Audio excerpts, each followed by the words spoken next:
Good day, everyone. This is Joseph for Free Gardens Unlimited, coming at you from the garden. This video is a response to a post made by Staci and about you know, how much soil to get for a 10 by 5 by 2 box, and I put a link down below that post for you for a calculator to figure out your cubic feet, make it easy for you. I believe you need 100 cubic feet for that space, I believe is what the solution was to that. In terms of what you're going to get, I highly recommend finding a local provider that deals with natural compost, because that's what we do. And this is the three-way. This is sand, sandy loam, and the compost mix. That's about $35 for a cubic yard.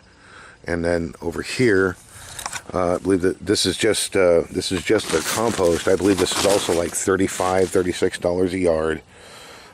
We get it by the truckload, and then what I'll do is I'll get those and I'll mix them in, you know, and then I till them into the ground to break up the clay and to re-nutrify the soil. So, being how you're going into raised bed configuration, that's the best affordable option for where we are. I highly recommend finding someone in your area that does it, whether it be your neighbor or a business or what have you.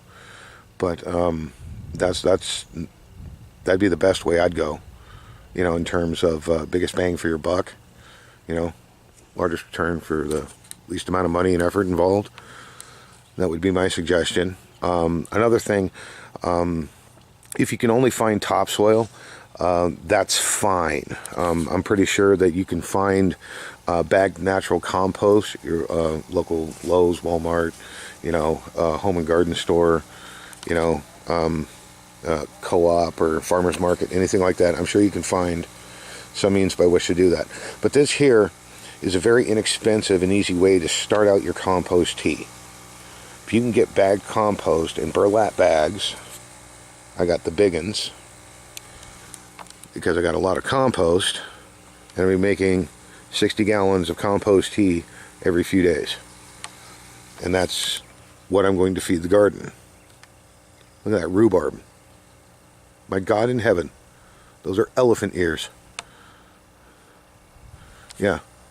So we're putting in the work, and we're starting to see the results.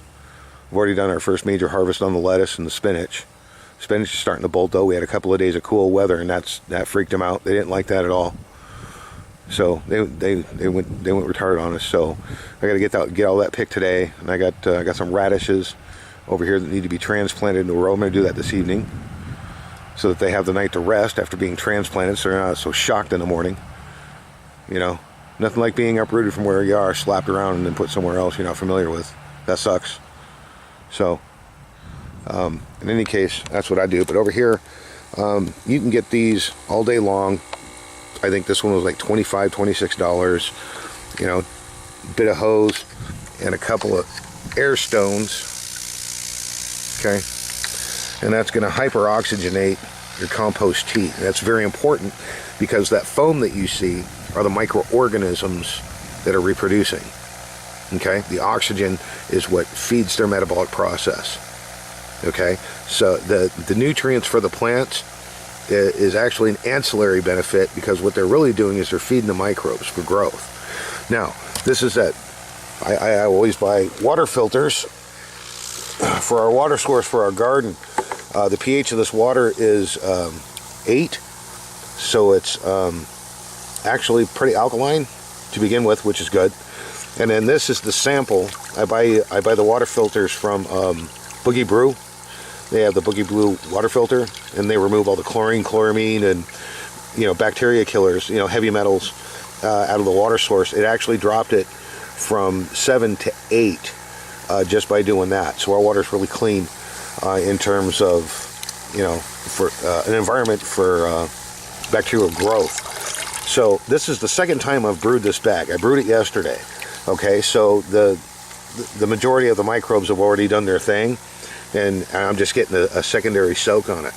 But what I've done is I've gotten some raw mycorrhizae, and what I'm going to do is I'm going to add this to that, and in a couple of hours there's going to be a really thick head on it, and that's what you want to see. That's what makes it so good. So I'm going to add more water to it. I'm going to give it a dose of this, but after your first brew, you'll see a really thick head, and that's what you want. You want to keep it oxygenated at all times. You want to keep it going. You want to brew it for a good day and a half, if not 3 days. Excuse me. You add this to your plants and they will explode. These plants doubled their size in 1 day.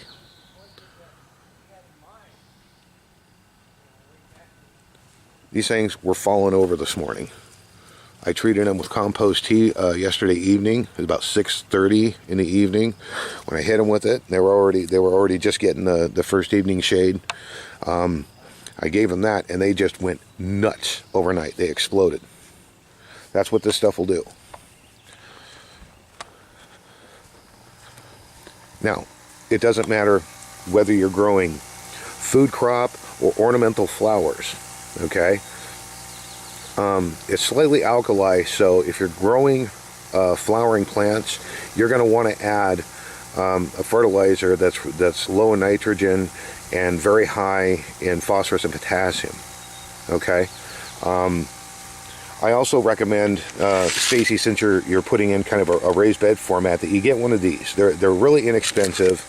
Got this at a local grow shop, actually for free, because we bought a bunch of stuff, and that's what they charge for it. So I mean, they're really inexpensive, and what they'll do is they'll help you measure the light, your wet dry, and the pH of the soil.